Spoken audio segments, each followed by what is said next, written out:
इस कार्यक्रम के पुण्यार्जक हैं श्रीमती पुष्पा देवी, गेंदालाल जी, सीमा, विनोद कुमार, जिकिशा लव, अर्चिज, हृदय एवं समस्त फांदोद परिवार उदयपुर राजस्थान। श्रीमती भूरी देवी, रतनलाल जी खोड़निया, श्रीमती उषा दिनेश खोड़निया, श्रीमती मुस्कान आदिश खोड़निया एवं समस्त खोड़निया परिवार सागवाड़ा राजस्थान। KRE अरिहंत दाबोक उदयपुर। श्रीमती रतन देवी, रेणुका, नीलकमल, हर्षाली, अंशुल, इशिता, मायरा एवं समस्त अजमेरा परिवार उदयपुर राजस्थान। फूलों का तारों का सबका कहना है,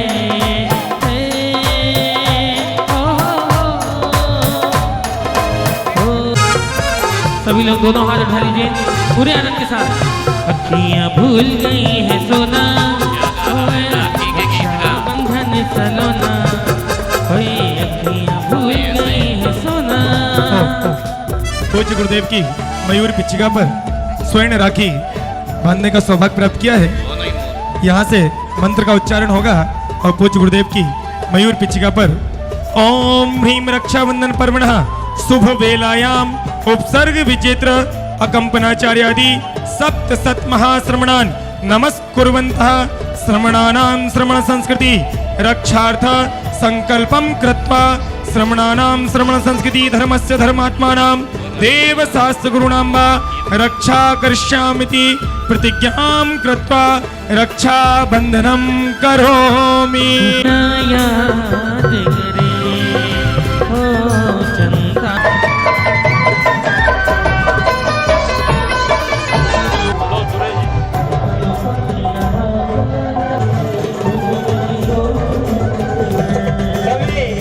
राखी ना हो, अपने से छोटों को आशीर्वाद। पिंटू जरा ज्यादा ही आशीर्वाद दे रहे हो तुम।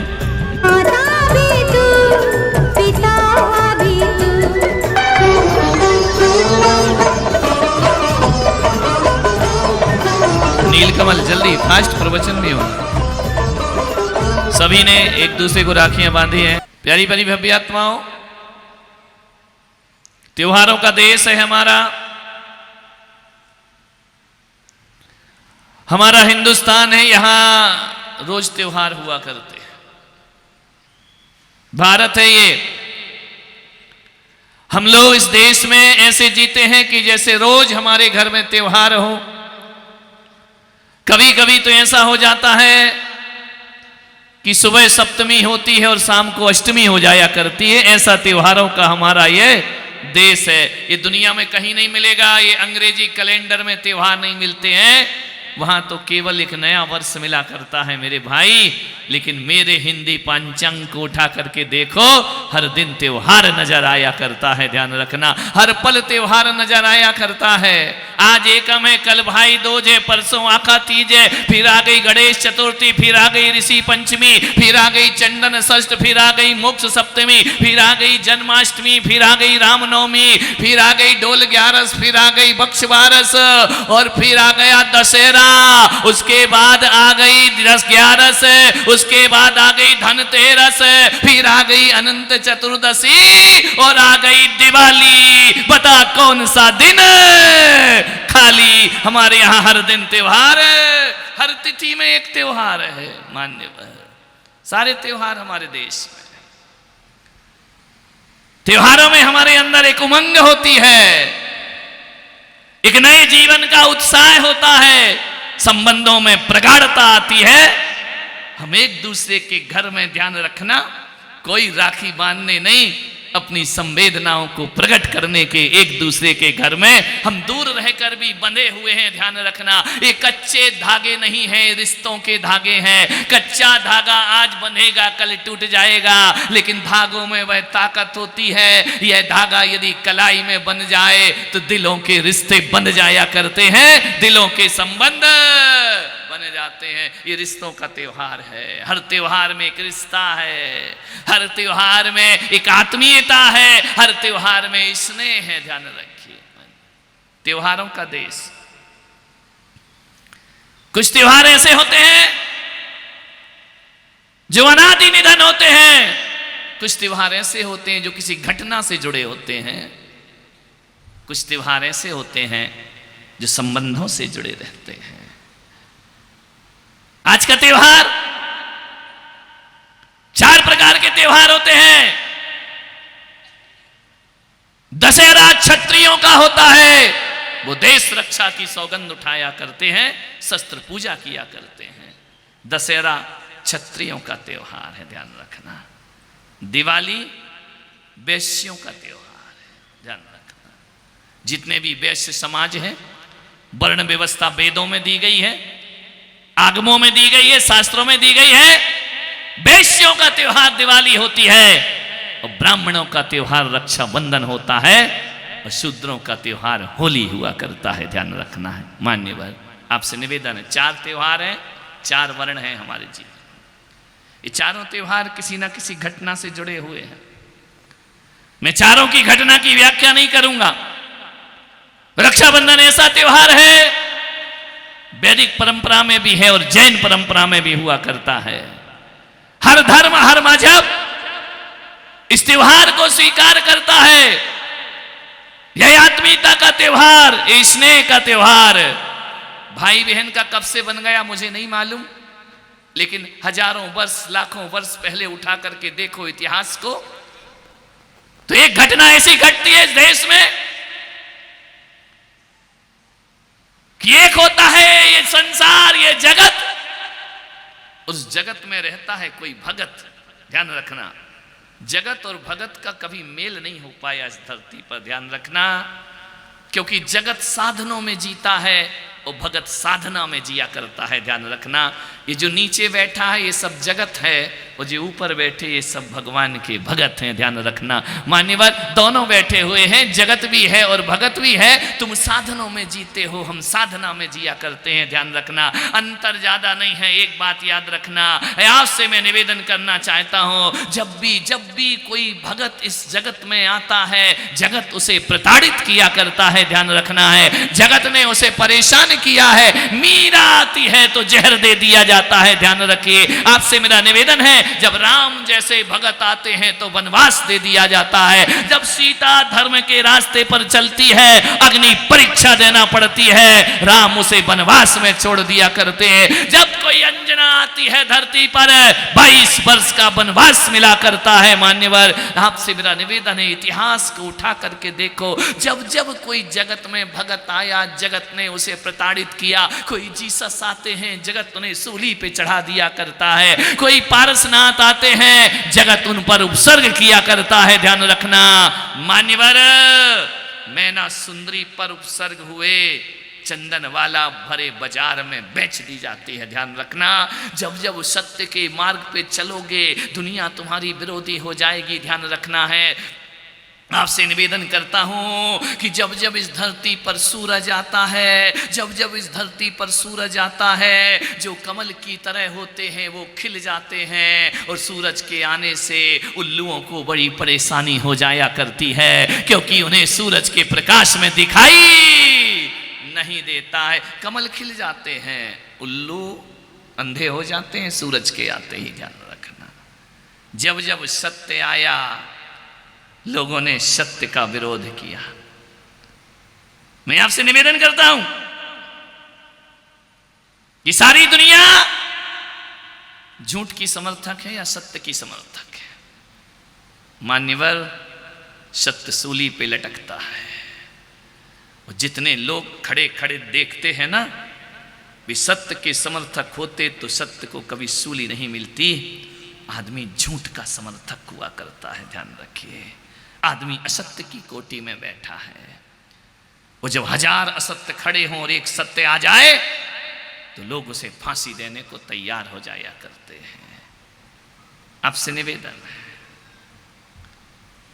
जब भी कोई प्रतिभाशाली हस्ती इस धरती पर आई, तमाम मूर्ख उसके खिलाफ खड़े हो गए, ध्यान रखना। प्रतिभाओं के खिलाफ मूर्ख लोग खड़े हुआ करते हैं। कभी कभी मुझे भी लगता है, जब शांति से पूरा चतुर्मास चलता है और एक भी विरोधी नहीं लगता है, तो वशिष्ठ जी मुझे ऐसा लगता है कुछ गड़बड़ तो नहीं कर रहा हूं, ध्यान रखना है। 2-4 विरोधी तो होना ही चाहिए, विरोधी ना हो तो फिर मजा ही कैसा है जीने का। मान्यवर, विरोध ना हो, बातें ना उठे, तो फिर चौमासी का क्या मजा है? दो चार तो होना चाहिए। निंदक ना हो तो अपन पवित्र कैसे होंगे? मान्यवर कबीर ने कहा, निंदक नीरे राखी आंगन कुटी छवाए, और बिन पानी साबुन बिना निर्मल करे सभाए। ध्यान रखना, आपसे कहता हूं कि दो चार दुश्मन पाल के रखो अपनी जिंदगी में मान्यवर, क्योंकि वो दुश्मन ही तुम्हें आगे बढ़ने का हौसला देंगे। मैं सोचता हूं कि ये जितना एडवर्टाइजमेंट हुआ, जितना अखबारों में हुआ, उससे लोग सभा में कम आते हैं। जिन्हें ये सब पसंद नहीं वो विरोधी ज़्यादा आते हैं। वो देखते तो कि चलो यार देखो तो क्या तामझाम है, क्या चल रहा है, काय के पैसे बर्बाद हो रहे, क्या हो रहा, क्या चल रहा। कुछ खुरापाती समाज में होते हैं। उदयपुर में तो मुझे पिछली बार भी नहीं दिखा और इस बार भी नहीं दिख रहा है, लेकिन कई शहरों में जाओ तो दो चार खुरापाती होते हैं। मान्यवर वो दो चार खुरापाती ना हो तो सभा संचालित नहीं होती है, क्योंकि मेरी सभा में अक्सर मुझे मेरा ये तामझाम देखने आते हैं और बैठने प्रवचन बैठ के सुन जाएं। तो अभी देखने आए थे, कल प्रवचन सुनने को आने का अपने आप उनकी भीड़ लग जाया करती है। ध्यान रखना मान्यवर, ये दुनिया है, या फूल भी हैं और कांटे भी हैं, अच्छे भी लोग हैं और बुरे भी लोग हैं। मेरे भाई आपसे निवेदन करता हूँ, मालूम है जब मैं दीक्षा ले रहा था तो मेरे गुरु ने मुझसे पूछा, मैं ग्वालियर में था, मेरी दीक्षा ग्वालियर में हुई, मुनि दीक्षा कानपुर में हुई, पहली दीक्षा एलग दीक्षा मुझे ग्वालियर में दी गई। कल सुबह मेरी दीक्षा होना है। सांझ के समय मैं और गुरुजी दोनों साथ बैठे। मैं अक्सर गुरुजी के कमरे में सोता था, ब्रह्मचारी था। मैंने कभी गुरुजी के दूर नहीं सोया। जहां वो सोते थे मेरे आचार्य, मैं उनके कमरे में जब तक उनकी सेवा ना कर लूं, हाथ पैर ना दबा लूं, चाहे 12 बज जाए 1 बज जाए, जब तक मेरे गुरु ना सोए तब तक मैं कभी सोता नहीं था। उनके चरण दबाता था, उनका आसन बिछाता था, उनकी सेवा करता था, उनके पास ही मैं सोता था। कभी भी मैं अलग नहीं सोया। एक दिन गुरुजी ने कहा कि कल तुम्हारी दीक्षा है। मैंने कहा गुरुदेव आपकी कृपा है। बोले मुझे अच्छा नहीं लग रहा है। मैंने कहा क्यों?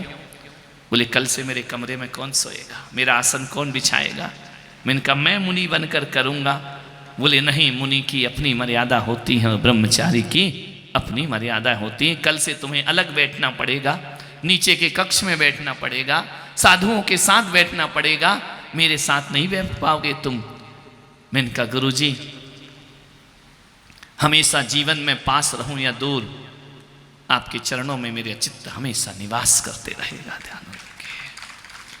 मेरे गुरु आचार्य पुष्पदन सागर जी ने कहा कि एक बात पूछूं। मैंने कहा आदेश करें गुरुदेव। उन्होंने कहा कल तुम्हारी दीक्षा हो रही है, तुमको कैसा लग रहा है?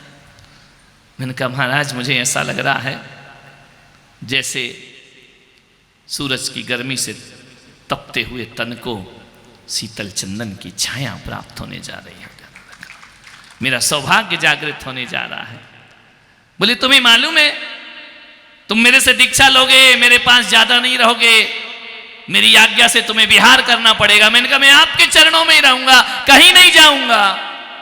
नए नए में सब ऐसे ही बोलते, मैं भी ऐसे ही बोलता था, लेकिन जैसे ही बड़े हो गए गुरुजी ने सिखा दिया, गुरुजी ने खुद कह दिया कि बेटा अब तुम यहां से निकलो, जाओ विहार करो। मेरी मुनि दीक्षा का 1 महीने हुआ नहीं, गुरुजी ने मेरा अलग विहार करा दिया था। मैंने कहा महाराज अपने साथ क्यों नहीं रखते हो? बोले कोई भी कुम्हार घड़े अपने लिए नहीं बनाता, वो जगत के लिए बनाया करता है। ध्यान रखना, मैंने तुम्हारा सृजन किया है, अपने लिए थोड़ी किया है। मैंने तुम्हें गढ़ दिया है, मैंने तुम्हें बना दिया है, जाओ जगत की प्यास बुझाओ। मैं फरीदाबाद पहुंचा विहार करके पहली बार संघ से पृथक। हम उस समय 20-22 साल के छोटे से बच्चे थे। फरीदाबाद की समाज ने गुरुजी से कहा कि महाराज ये छोटे छोटे से छोकरे तुमने महाराज बना दिए, ये क्या समाज को संभालेंगे, ये क्या समाज में धर्म प्रभाव ना करेंगे, इन्हें कुछ दिन अपने साथ रखो, इन्हें परिपक्व करो। मेरे गुरुजी के वो शब्द मुझे याद हैं। उन्होंने फरीदाबाद की समाज से कहा कि मैं कुम्हार हूं, मैंने घड़े बना दिए हैं, तुम्हारे बाजार में भेज दिए हैं, और एक बात याद रखना, मेरे घड़ों को ठोक बजा के देखना, यदि सही निकले तो तुम रखना, फूटे हों तो मेरे घड़े मुझे वापस कर देना। ध्यान रखिए, मेरे घड़े ऐसे नहीं हैं जो फूटे हों। जाओ मेरे इन छोटे छोटे घड़ों से शीतल जल की प्राप्ति करो, तुम भी तृप्त हो जाओ और समाज को भी तृप्त करो। गुरुदेव ने हमें दिया। उन्होंने कहा कि बेटा तुम समाज में कैसे जियोगे? अब तुम्हारा व्यक्तिगत जीवन खत्म हो गया। दीक्षा लेने के बाद तुम प्राइवेट प्रॉपर्टी नहीं रहे, तुम पब्लिक प्रॉपर्टी हो गए हो। अब सारा जहान तुम्हारा है। तुम एक घर छोड़ोगे, 1000 घर अब तुम्हारे हो गए। एक माँ बाप छोड़ोगे, पूरी समाज माँ बाप बन करके खड़ी हो जाएगी। अब इस समाज के बीच रहना है तो कैसे रहोगे? मुझे उसका उत्तर दो। मैंने कहा गुरुदेव आप मुझे सिखाएं, मैं आपका शिष्य हूं, मैं नहीं जानता कि मुझे कैसे रहना है। उन्होंने जो उदाहरण मुझे उस समय दिया था वो आज तक मेरी जिंदगी में याद है। उन्होंने कहा बेटा कभी तूने क्रिकेट खेला है? मैंने कहा खेला है।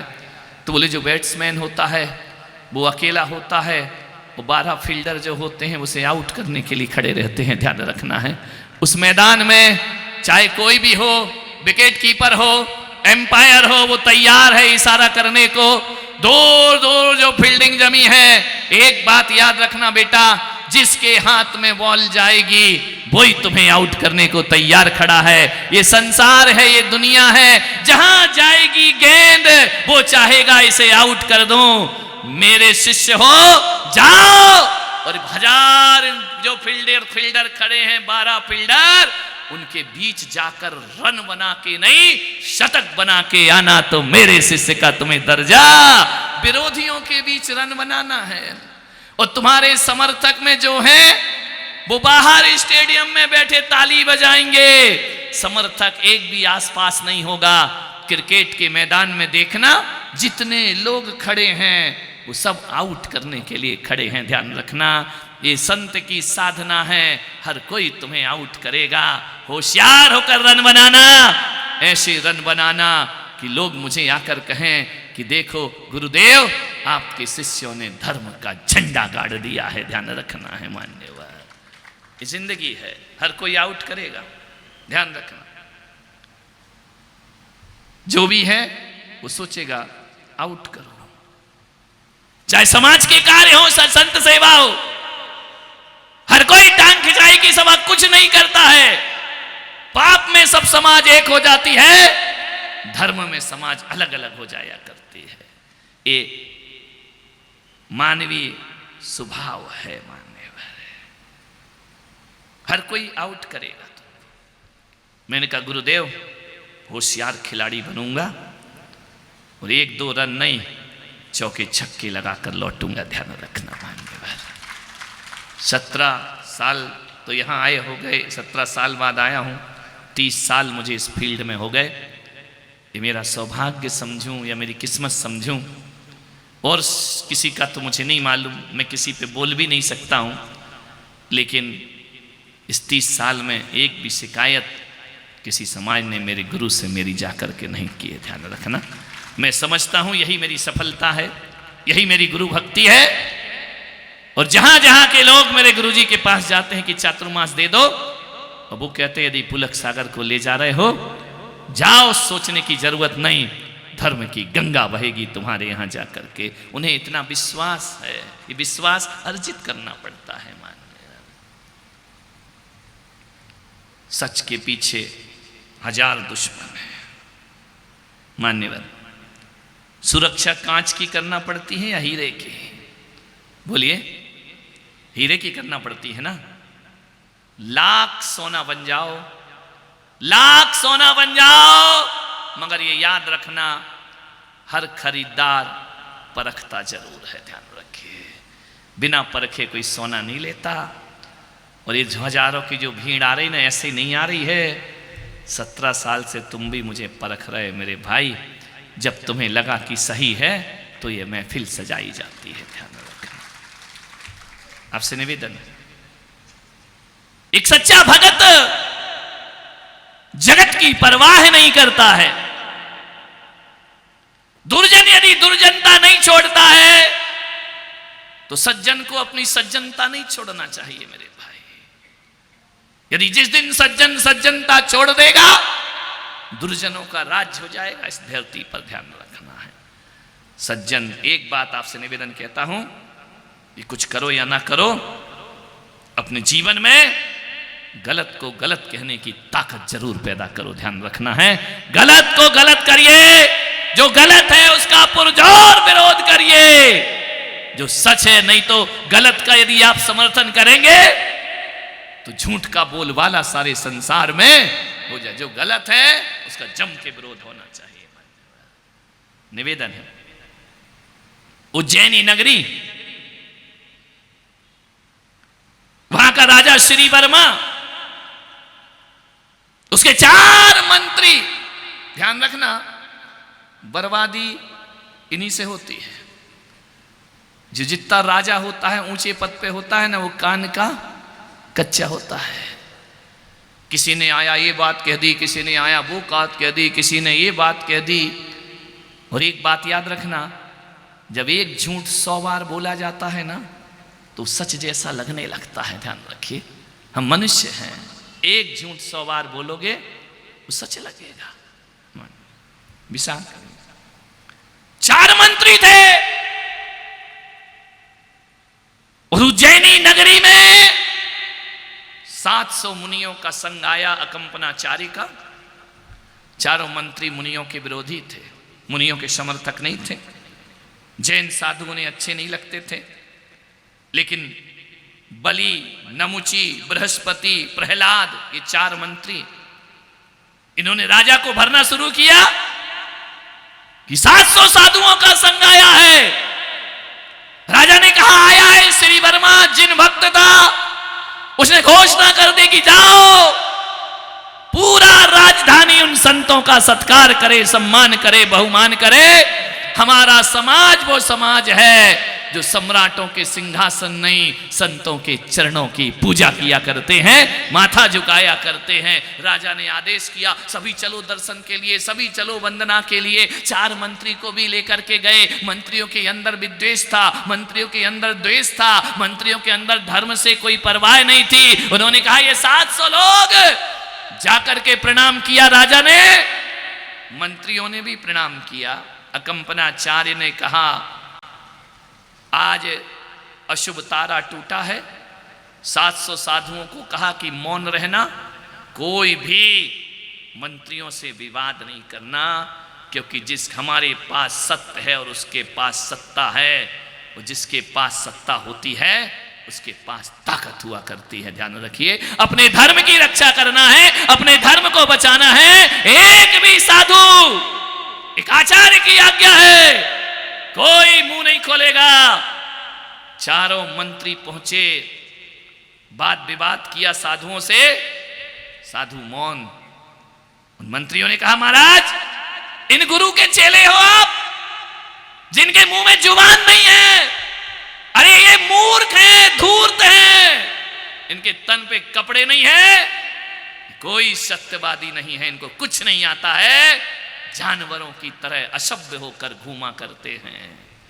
मंत्री श्री वर्मा ने कहा जवान को लगाम दो, जैन संत है। जैन संत केवल नंगा नहीं घूमा करता है, ध्यान रखना। जैन संत बिना कपड़े के नहीं घूमता है। जैन संत के पास उसका आचरण, तपश्चर्या और उसके अंदर उसके संस्कार हुआ करते। जैन संत वो है। मैं मध्य प्रदेश में था, इंदौर में मेरा चतुर्मास था। आज तो वो नहीं है, लेकिन जब वो थे, बलराम जी जाखड़, जिनका नाम सुना होगा, मध्य प्रदेश के राज्यपाल रहे। वो मेरी सभा में राज्यपाल महोदय पधारे, महामहिम। मैंने कहा कि महामहिम 2 शब्द बोलिए।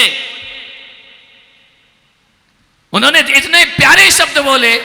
बलराम जी जाखड़ एक हस्ती थी, एक नाम था। उन्होंने कहा महाराज जब मैं यहां आ रहा था तो कुछ लोगों ने मुझसे कहा कि कहां जा रहे हो जैन साधुओं के पास, जिनके तन पे कपड़े तक नहीं हुआ करते हैं। तो महाराज मैं उन व्यक्तियों को आज जवाब देता हूं कि जैन साधु ये नंगे नहीं होते हैं, नंगे तो हम लोग होते हैं। ध्यान रखिए, जैन साधु बिना कपड़े के भी आचरण के वस्त्र पहना करते हैं। ध्यान रखिए, नंगे तो हम संसारी लोग हैं जो अपनी वासनाओं को ढांका करते हैं। नंगे तो हम लोग हैं जिनकी निगाहों में कामना और वासना होती है। बलराम जाखड़ ने कहा, जैन संत कौन होता है? जैन संत केवल वस्त्र उतारने वाला नहीं होता, जैन संत वो होता है, बोले जब जब मैं जैन संतों को देखता हूं तो मुझे ऐसा लगता है कि जैसे माँ की गोद में कोई निर्विकार बालक लेटा हुआ हो। ध्यान रखना, कोई निर्वस्त्र बालक निर्विकार बैठा है, वह जैन संत होता है। चारों मंत्रियों ने विद्रोह किया। अकंपनाचार्य ने कहा मौन रहो, उत्तर नहीं देने का। राजा ने प्रणाम किया। मंत्रियों ने कहा मौनस्य मूर्खस्य कारणम, मौन मूर्खों का कारण है, ये मूर्ख है सब। राजा ने कहा ठीक है, लौटे। रास्ते में कहानी सबको मालूम है, जिन्हें नहीं मालूम मैं बता रहा हूं।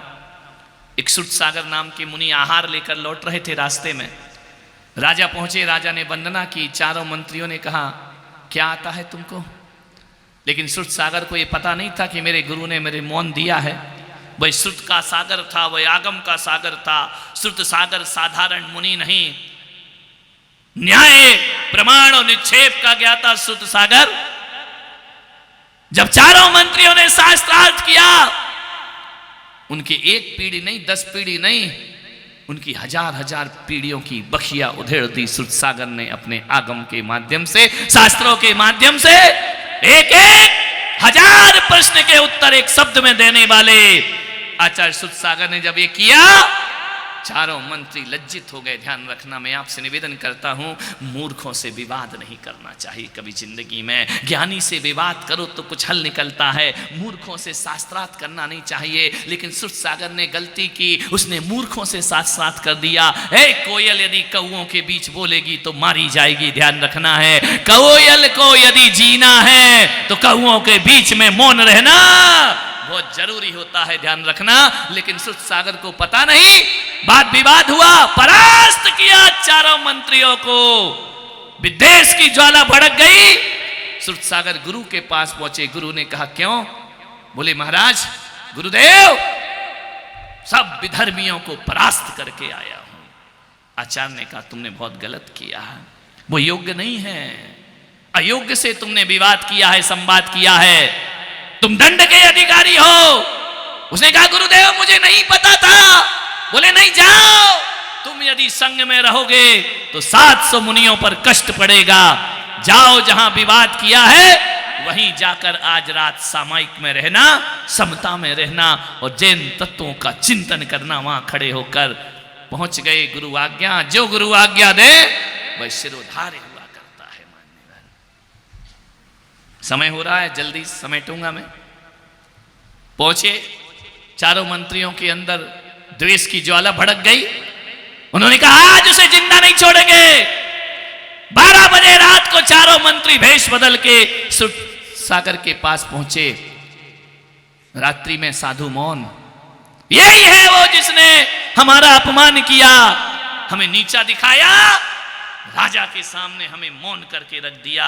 आज इसे जिंदा नहीं छोड़ेंगे। ध्यान रखना। चारों मंत्रियों ने तलवार उठाई, श्रुत सागर का वध करने का निश्चय किया। हथियार उठा करके वध करने लगे।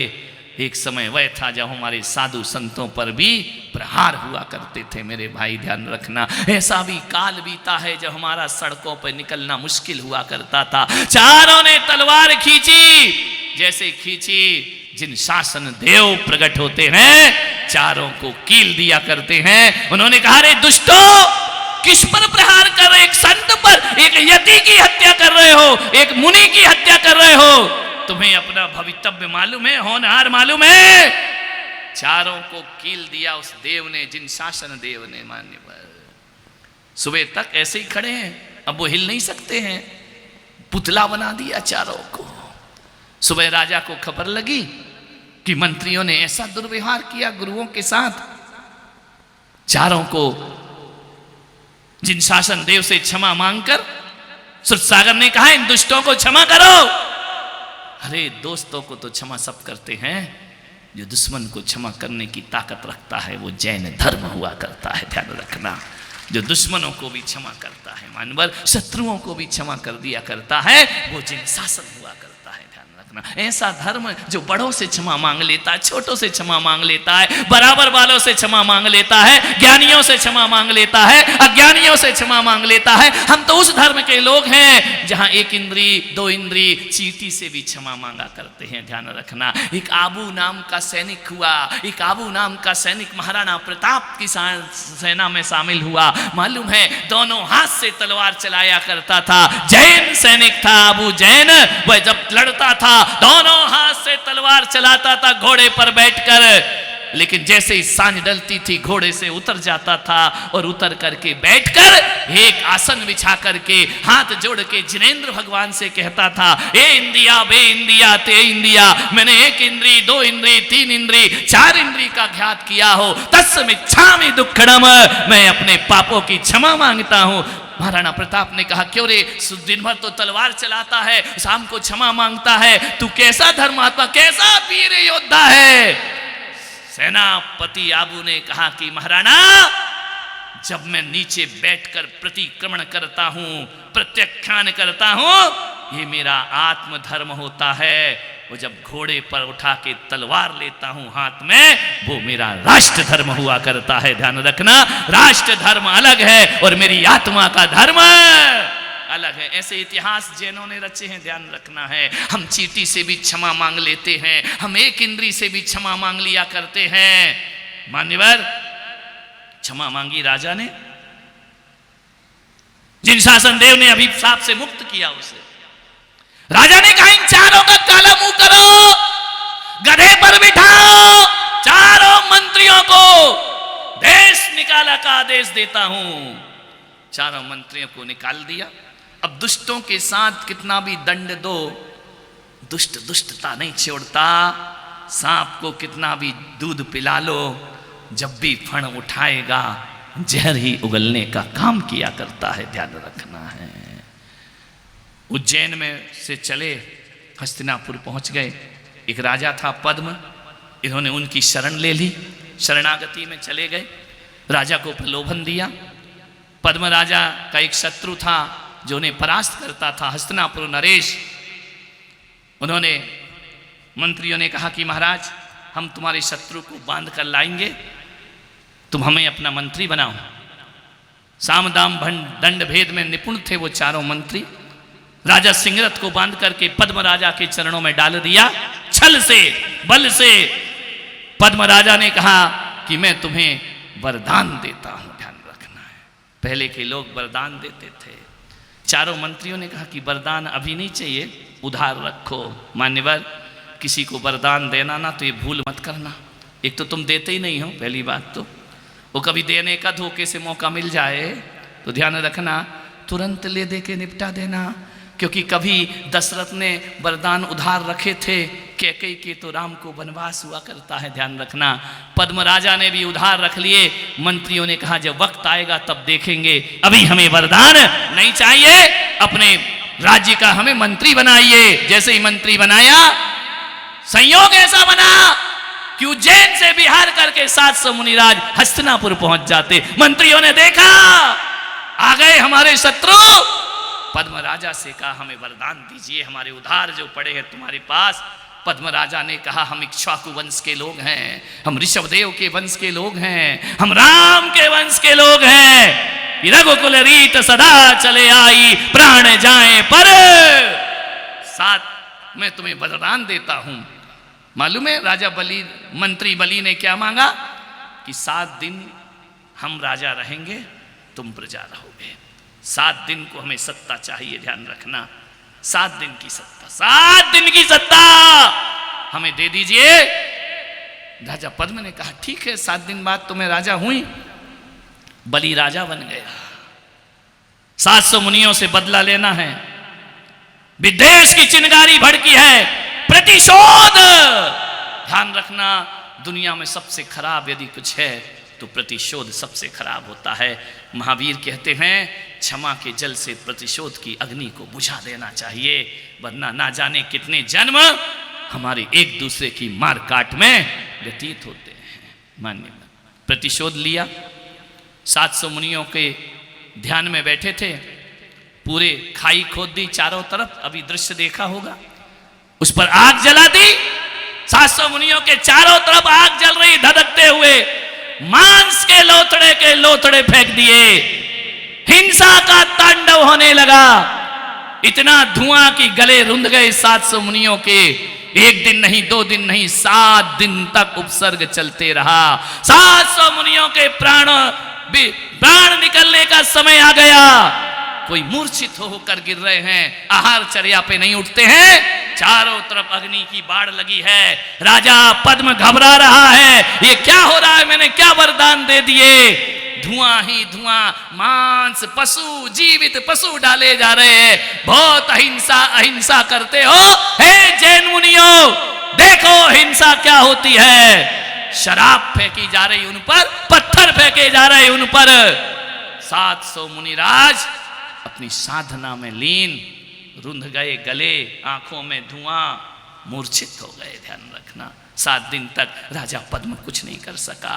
जब श्रावक अपनी श्रद्धा, अपनी आस्था और अपने समर्पण की भाषा भूल जाता है तो ध्यान रखना, एक बात याद रखना उदयपुर वालों, हम पर कोई कष्ट करे, हमें कोई दुख दे तो हमें कोई परवाह नहीं, लेकिन हमारे शासन पर कोई उंगली उठाता है तो हमें आगे आकर के खड़े होना पड़ता है। ध्यान रखना है मान्यवर, आपसे निवेदन है, सब श्रावक लाचार, राजा लाचार, सत्ता दुष्टों के हाथ में है। मान्यवर, जब जब सत्ता दुष्टों के हाथ में होती है, देश बर्बाद हो जाया करता है। ध्यान रखिए मान्य। इस कार्यक्रम के पुण्यार्जक थे श्रीमती पुष्पा देवी, गेंदालाल जी, सीमा, विनोद कुमार, जिकीशा लव, अर्चिस, हृदय एवं समस्त फांदोत परिवार, उदयपुर, राजस्थान। श्रीमती भूरी देवी, रतनलाल जी खोड़निया, श्रीमती उषा दिनेश खोड़निया, श्रीमती मुस्कान आदिश खोड़निया एवं समस्त खोड़निया परिवार, सागवाड़ा, राजस्थान। KRE अरिहंत, दाबोक, उदयपुर। श्रीमती रतन देवी, रेणुका, नीलकमल, हर्षाली, अंशुल, इशिता, मायरा एवं समस्त अजमेरा परिवार, उदयपुर, राजस्थान।